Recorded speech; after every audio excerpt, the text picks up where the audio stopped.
निगम ने युद्ध स्तर पर शुरू की शहर के 144 छठ घाटों की साफ सफाई। नगर आयुक्त ने शहर वासियों से की अपील, प्लीज तालाब में कचरा नहीं डालें। 13 करोड़ की लागत से रेलवे पंपू तालाब का होगा सौंदर्यीकरण। धनबाद कोयलांचल धनबाद में लोक आस्था का महापर्व छठ पूजा को लेकर सभी छठ घाटों की साफ सफाई शुरू कर दी गई है। नगर आयुक्त रविराज शर्मा के आदेश पर नगर निगम के पदाधिकारी और सफाई कर्मचारी साफ सफाई करवाने में जुटे हुए हैं। धनबाद, कतरास, झरिया, सिंदरी सभी जगह साफ सफाई शुरू हो गई है। दीपावली से पहले शहर के 140 छठ घाटों में पहले चरण की साफ सफाई करने का निर्देश दिया गया। नगर आयुक्त ने बताया कि निगम क्षेत्र में 140 छठ घाट चिन्हित किए गए हैं जहां छठ पूजा की जाती है। इसमें तालाब, नदी, पीट वाटर, जोरिया शामिल है। इनकी साफ सफाई निगम द्वारा 3 चरणों में कराई जाएगी। पहले चरण में दीपावली से पहले सफाई होगी और दूसरे चरण की सफाई दीपावली और छठ के बीच होगी और तीसरे चरण में युद्ध स्तर पर छठ से पहले हर हाल में सभी छठ घाटों की सफाई पूरी होगी। स्वच्छता निरीक्षकों को खतरनाक घाटों की सूची बनाने का निर्देश दिया गया है। शहर में पंपू तालाब, लोको टैंक, रानी बांध, बेकार बांध, राजा तालाब, बिग बाजार के पास तालाब, झरिया, राजा तालाब, विकास नगर छठ घाट में सर्वाधिक भीड़ होती है। इन जगहों पर तैराक की तैनाती होगी। नगर आयुक्त रविराज शर्मा ने सभी तालाबों और घाटों को साफ सफाई रखने में लोगों से सहयोग करने की अपील की। उन्होंने कहा कि दिवाली में लोग घरों से निकलने वाले पूजा पाठ के कचरे को तालाब में डाल देते हैं। इससे सफाई कर्मियों को दोबारा सफाई करनी पड़ती है। लोगों से आग्रह है कि घर का कचरा तालाब में नहीं फेंके, बल्कि जब निगम कचरा गाड़ी जब उनके घर के पास पहुंचे तो उन्हें सौंप दे। देखिए, हम लोग धनबाद में करीब 140 पॉइंट लोग चिन्हित किए हैं और जहाँ एक्सपेक्टेड है कि छठवर्ती लोग वहाँ पर जाएंगे। इसमें कुछ तालाब है, कुछ नदी का पार्ट है और कुछ जोड़िया है जहाँ हमें पता है कि वहाँ पर छठवर्ती लोग आते हैं। तो हम लोग उसको छठ के दृष्टिकोण से उसको सफाई की व्यवस्था कर रहे हैं और हम लोगों ने टास्क दिया है कि दीपावली तक सारे छठों की सफाई कर ली जाए और दीपावली के बाद फिर इसको हम लोग फिनिशिंग टच देंगे और छठ के लिए उसको तैयार कर देंगे। मजदूर तो मुझे लगता है कि हर एक तालाब में 5-6 मजदूर हैं या 8 मजदूर हैं एवरेज, और जितना जहाँ जरूरत है उसके हिसाब से मजदूर सफिशिएंट है।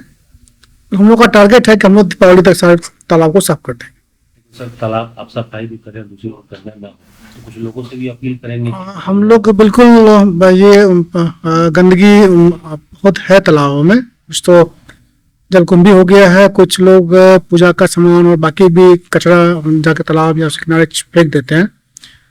तो हम लोगों से अपील करेंगे कि तालाब में कचरा ना फेंकें, पानी को साफ रखें, तालाब को साफ रखें और भविष्य में भी डोर टू डोर कचरा उठाने की व्यवस्था है। तो कचरा घर में रखें और जब गाड़ी आती है तो वहाँ कचरा उनको दे दें, तालाब में नहीं फेंकें। कुछ लोग पूरा सामग्री रोड से चलते फेंक देते हैं तालाब में, तो तालाब गंदा होता है, सफाई में दिक्कत होती है। तो सबसे अपील है कि तालाब को साफ रखें और हमें सहयोग करें। ये आगामी छठ पर्व को देखते हुए नगर आयुक्त के आदेशानुसार ये पूरे जो तालाब आप देख रहे हैं पूरा जलकुंभी से भरा हुआ था। नगर आयुक्त के जो आदेश हम लोग को दिए हैं कि ये दिवाली से पूर्व इसको सफाई कर देना है और तालाब को पूरी तरह से जितने भी जलकुंभी है हम लोग हटा देंगे। ये 2 फेज में हम लोग काम करेंगे। पहला फेज है कि दिवाली से पहले इसको हम लोग सफाई कर देंगे। दूसरा है कि दिवाली के बाद जो घर से जो सामग्री निकलता है, पूजा का सामग्री निकलता है, उसको जो इसमें फेंका जाता है, परवाह जो करते हैं उसको हम लोग सेकेंड फेज में निकालने का काम कर देगा। फर्स्ट ये छठ तालाब के नाम से फेमस है, तेतुलमारी सूरज मंदिर छठ तालाब के नाम से। और हम सभी लोग यहाँ के जितने भी आसपास के पड़ोस के जो भी लोग हैं, छठ तालाब, छठ माँ के पर्व के प्रति बहुत आस्था जगता है। और ये बात हम लोग मन में 2-4 दिन से ही सोचे रखे थे कि तालाब में जो जंगल जो झाल तैयार हो गया, इसको सफाई करना है। नगर निगम भी लगा हुआ है। गौरतलब है कि धनबाद के रेलवे पंपू तालाब को नगर निगम करीब 13 करोड़ की लागत से धनबाद के बेकार बांध से भी बेहतर सौंदर्यीकरण करना चाहता है, लेकिन अभी तक रेलवे की ओर से इसका कार्य शुरू करने की अनुमति नहीं दी गई है। रेलवे डीआरएम कमल किशोर सिन्हा के अनुसार रेलवे अपनी शर्तों पर पूर्व में किए गए MOU को लागू कराना चाहता है, जिसमें व्यावसायिक गतिविधि की अनुमति नहीं है, जबकि निगम इसके मेंटेनेंस खर्च निकालने के लिए यूजर चार्ज लगाना चाहता है। निगम संबोधित योजना के साथ पुनः रेलवे के पास प्रस्ताव भेजने की तैयारी कर रहा है। फिलहाल तकनीकी पेच में मामला फंसा हुआ है। और हम लोगों ने लोको तालाब का डीपीआर बनाया है और काफी अच्छा डीपीआर है। कितना करीब 13 करोड़ का हमारा उसका प्राकलन है, और अगर बन जाता है रेलवे के सहयोग से तो वो एक धनबाद के लिए बहुत ही बढ़िया जगह होगा। और रेलवे से हम लोग कल बात हुई थी, डीआरएम साहब से बात हुई थी। कुछ हम लोग एनओसी मांग रहे हैं उनसे, वो एमओयू करने की बात कर रहे हैं। उन्होंने एक ड्राफ्ट प्रस्ताव भेजा है, उसमें कुछ चेंजेस का उन्होंने कहा है, हम लोग उसको देख रहे हैं। तो हम लोग चाहते हैं कि हमको एनओसी मिल जाए और हम लोग उसको डेवलप कर दें। उसकी देखने की जिम्मेदारी निगम उठाएगी। तालाब के तालाब रेलवे का रहेगा, हम लोग मेंटेनेंस करेंगे 5 साल तक, फिर हम लोग बाद में भी उसका मेंटेनेंस करने के लिए तैयार है। और हम लोग हीरापुर का जो पार्क है उसको हम लोग विकसित करना चाह रहे हैं। हम लोग डीपीआर बनाए हुए हैं, उसको हम लोग देख रहे हैं। वो हम लोग पार्क बनाने के हम लोग की योजना है। अब हम लोग प्राकलन तभी बना है, बट हम लोग उसको चेंज करना चाह रहे हैं। अभी प्राकलन कितने का 1,22,00,000 का प्राकलन है अभी, बट इसमें कुछ चेंजेस आएंगे, ये आगे पीछे हो सकता है। के अलावा कुछ स्पोर्ट्स हो रहा भी है। कुछ उसमें मैदान भी है, बास्केटबॉल कोर्ट और वॉलीबॉल कोर्ट की व्यवस्था करेंगे, पार्किंग की व्यवस्था करेंगे और फूड कोर्ट की व्यवस्था हम लोग करना चाह रहे हैं। तो अभी तो वहाँ वो पार्किंग के रूप में इस्तेमाल हो रहा है। हाँ, बट इसको हम लोग पार्क के रूप में विकसित करेंगे। पर खर्च कर रहा है, वहां पर डिफरेंस क्या है? वो तो हमारे मतलब हम सेंट्रल गवर्नमेंट का दिन है, सेंट्रल गवर्नमेंट और स्टेट गवर्नमेंट के बीच में एक अपना सामंजस्य, अपना एक रूल है।